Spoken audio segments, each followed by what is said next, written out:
5월 17일 토요일입니다. 에스더 5장 1절부터 14절까지의 말씀입니다. 제3일에 에스더가 왕후의 예복을 입고 왕궁 안뜰 곧 어전 맞은편에 서니 왕이 어전에서 전문을 대하여 왕자에 앉았다가 왕후 에스더가 뜰에 선 것을 본즉 매우 사랑스러움으로 손에 잡았던 금규를 그에게 내미니 에스더가 가까이 가서 금규 끝을 만진지라. 왕이 이르되 왕후 에스더여, 그대의 소원이 무엇이며 요구가 무엇이냐? 나라의 절반이라도 그대에게 주겠노라 하니 에스더가 이르되 오늘 내가 왕을 위하여 잔치를 베풀어 싸우니 왕이 좋게 여기시거든 하만과 함께 오소서 하니 왕이 이르되 에스더가 말한 대로 하도록 하만을 급히 부르라 하고 이에 왕이 하만과 함께 에스더가 베푼 잔치에 가니라. 잔치의 술을 마실 때 왕이 에스더에게 이르되 그대의 소청이 무엇이뇨? 곧 허락하겠노라. 그대의 요구가 무엇이뇨? 나라의 절반이라 할지라도 시행하겠노라 하니 에스더가 대답하여 이르되 나의 소청, 나의 요구가 이러하니이다. 내가 만일 왕의 목전에서 은혜를 입었고 왕이 내 소청을 허락하시며 내 요구를 시행하시기를 좋게 여기시면 내가 왕과 하만을 위하여 베푸는 잔치에 또 오소서. 내일은 왕의 말씀대로 하리이다 하니라. 그날 하만이 마음이 기뻐 즐거이 나오더니 모르드게가 대궐문에 있어 일어나지도 아니하고 몸을 움직이지도 아니하는 것을 보고 매우 노하나 참고 집에 돌아와서 사람을 보내어 그의 친구들과 그의 아내 세레스를 청하여 자기의 영광과 자녀가 많은 것과 왕이 자기를 들어 왕의 모든 지방관이나 신하들보다 높인 것을 다 말하고 또 하만이 이르되 왕후 에스더가 그 베푼 잔치에 왕과 함께 오기를 허락받은 자는 나밖에 없었고 내일도 왕과 함께 청함을 받았느니라. 그러나 유다 사람 모르드게가 대궐 문에 앉은 것을 보는 동안에는 이 모든 일이 만족하지 아니하도다 하니 그의 아내 세레스와 모든 친구들이 이르되 높이가 50규빗 되는 나무를 세우고 내일 왕에게 모르드게를 그 나무에 매달기를 구하고 왕과 함께 즐거이 잔치에 가소서 하니 하만이 그 말을 좋게 여기고 명령하여 나무를 세우니라. 기도하겠습니다. 우리 삶의 주인 되시는 아버지 하나님, 이 아침에도 주께서 사랑하시는 귀한 자녀들이 말씀 앞에 엎드립니다. 주시는 말씀으로 주께서 주시는 지혜를 얻게 하시고 그 지혜로 우리에게 주어진 하루를 지혜롭게 살아가는 주의 귀한 자녀들이 되게 하여 주옵소서. 예수 귀하신 이름으로 간절히 기도하옵나이다. 아멘. 할렐루야. 오늘도 주님의 축복하심과 은혜가 저와 여러분에게 함께 하시기를 주님의 이름으로 축원합니다. 오늘 주신 말씀을 가지고 오늘 지혜에 대해서 좀 생각해 보려고 합니다. 지혜로운 사람은 어떤 삶을 살까요? 오늘 에스더서를 통해서 지혜로운 사람의 삶의 모습을 한번 찾아봤으면 좋겠습니다. 에스더는요, 민족이 다 죽을, 진멸이 될 위기에 처했을 때 죽으면 죽으리로다 라는 결단을 하고 3일 금식에 들어갔습니다. 본문 1절을 보면 금식이 끝나는 사흘째 되던 날에 에스더는 곧바로 왕후의 예복을 입고 궁전으로 들어서는 장면이 나옵니다. 왕이 부르지도 않았는데 왕 앞에 나간 것입니다. 그런데 기적이 일어납니다. 본문 2절을 보면 왕후 에스더가 뜰에 선 것을 본즉, 왕이 봤다는 얘기지요. 매우 사랑스러움으로 손에 잡았던 금규를 그에게 내미니 에스더가 가까이 가서 금규 끝을 만진지라 라고 되어 있습니다. 왕이 저 멀리서 보이는 에스더를 보았을 땐 너무 사랑스러웠다. 매우 사랑스러움으로 라고 성경은 기록하고 있습니다. 이것이 어느 정도인지는 몰라도 아마 왕이 왕비를 간택할 때 아하수에로 왕이 에스더를 처음 봤을 때 반했던 그 장면이 데자뷰처럼 다시 일어나지 않았나 하는 생각을 한번 해봅니다. 그러나 여러분, 사실 따지고 보면 그렇게 사랑스러운, 그리고 낭만이 넘치는 그런 상황은 아닙니다. 3일간 금식하고 나온 여자가 뭐가 그렇게 사랑스럽겠습니까? 게다가 죽을 수도 있어서 잔뜩 긴장하고 떨고 있는 그 여인이 아름다워야 얼마나 아름답게 보이겠습니까? 그런데 에스더가 매우 사랑스럽게 보였다라고 성경은 기록하고 있습니다. 왕의 눈에 뭐가 씌인 듯하게 그렇게 에스더를 아름답게 봤다라고 기록되어 있는 것입니다. 여러분, 누가 보이지 않는 손으로 왕의 눈에 무엇을 씌운 걸까요? 아닙니다.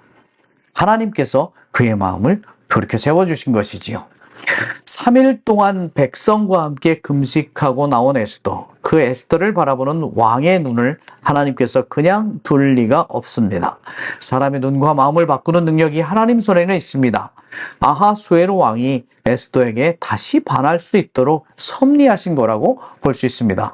그러면 잠언 21장 1절은 이렇게 기록하고 있습니다. 왕의 마음이 여호와의 손에 있음이 마치 본물과 같아서 그가 임의로 인도하시느니라 라고 기록되어 있습니다. 하나님께서 왕의 마음을 임의로 인도하신다라는 말이죠. 사람의 마음을 강팍하게 하는 것도 하나님이시고요. 그 마음을 부드럽게 하시는 것도 하나님이십니다. 하나님께서 왕의 마음을 꽉 움켜주시고 에스더와 그의 민족을 위해서, 이스라엘 백성을 위해서 역사하신 것이라고 저는 믿습니다. 그러면 사람들은 에스더를 읽으면서 에스더가 이렇게 얘기하죠. 가장 유명한 말이 그거 아닙니까? 죽으면 죽으리이다 라고 결단한 것이 정말 대단하구나 라고 감탄할 때가 있습니다. 하지만 에스더의 결단만 대단한 것은 아닙니다. 실제적으로 일을 하지 않는 사람들은 어떤 일을 이룬다라고 생각했을 때요, 극단적으로 생각하는 경우가, 그리고 너무 단순하게 생각하는 경우가 많이 있습니다. 결심만 하면 일이 다 되는 줄 알고 있는 거죠. 한 번 목숨을 걸면 모든 일이 다 이루어진다. 그러니까 목숨을 걸라라는 말을 흔히 합니다. 물론 목숨을 걸 만한 결단력을 가지고 있다는 것은 대단히 중요한 얘기입니다. 하지만 한 번의 결단을 가지고 열매까지 모든 것이 한 번에 다 이루어지지는 않습니다. 우리가 목숨을 거는 단호함과 함께 살펴볼 것이 있습니다. 생각해야 될 것이 있습니다. 그것은 하나님이 주신 지혜입니다. 이 지혜를 가지고 그 목숨을 거는 결단이 이루어질 때까지 나는 어떤 삶을 살아야 하고 어떤 순서의 삶을 지켜야 하는지 우리는 그것을 잘 판단해야 할 줄로 믿습니다. 오늘 에스더 5장을 보면 에스더가 목숨을 건 결단을 한 이후에 어떤 준비를 하고 어떻게 지혜롭게 대처했는지를 우리는 한번 살펴볼 수 있습니다.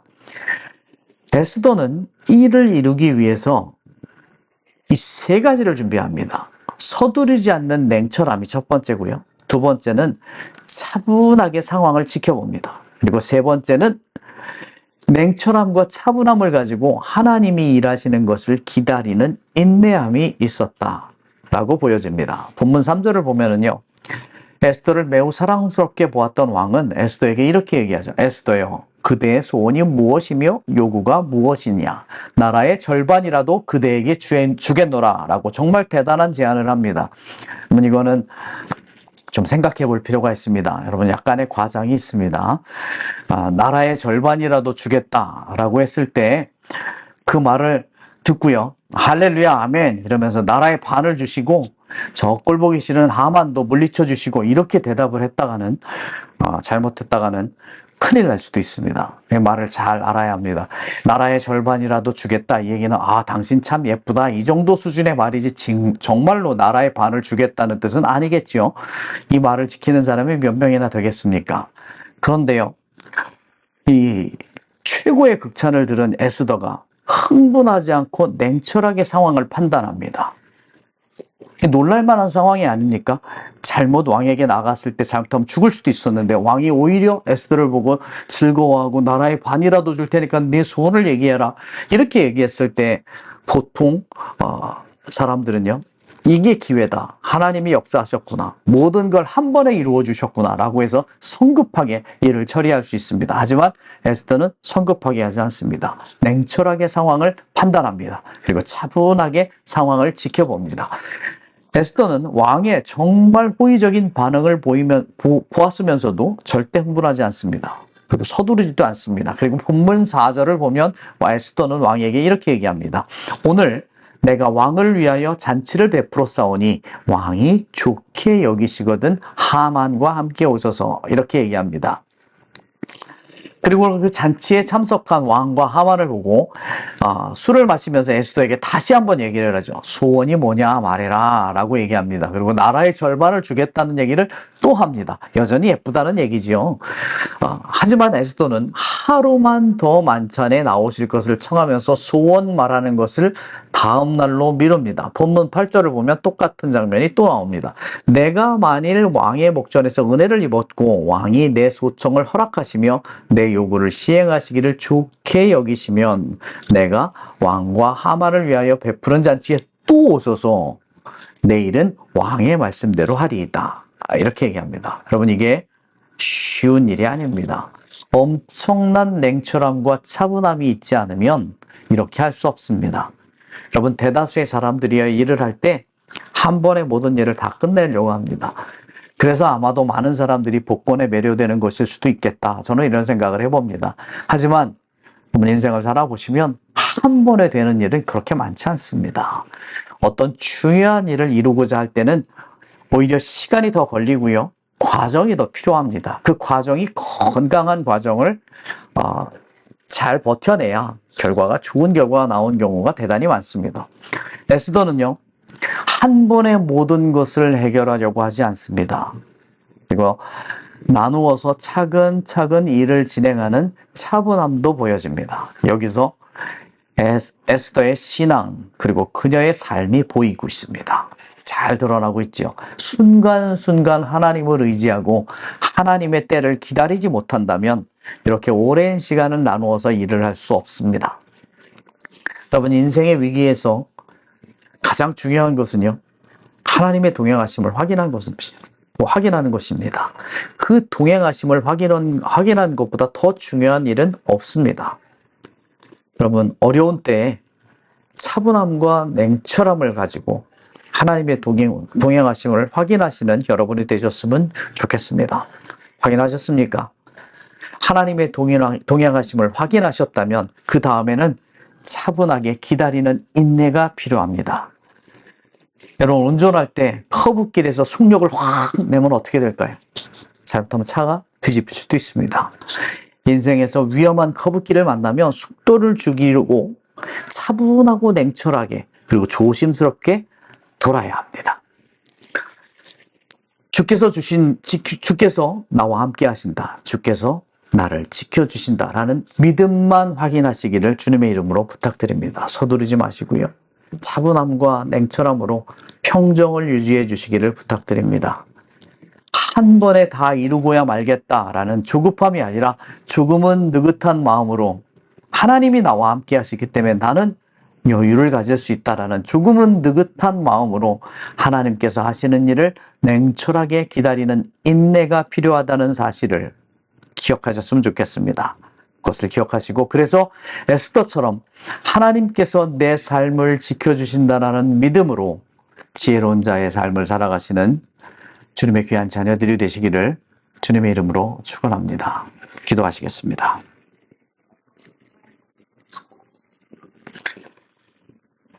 우리의 인생을 인도하시는 아버지 하나님, 굽이치는 인생을 살아가는 우리 자녀들을, 그리고 주의 자녀들의 삶을 인도하여 주시옵소서. 인생의 커브길을 만날 때 당황하거나 조급하지 않게 하여 주옵소서. 믿음의 눈으로 길을 인도해 주시는 아버지 하나님을 바라보게 하여 주옵시고, 주께서 나와 함께 하시고 인도해 주신다는 사실을 믿고 의심하지 않게 하여 주옵소서. 그리하여 냉철함과 차분함으로 주의 일하심을 기대하며 인내하며 지켜보는 믿음의 자녀들이 되게 하여 주옵소서. 예수 귀하신 이름으로 간절히 기도하옵나이다. 아멘.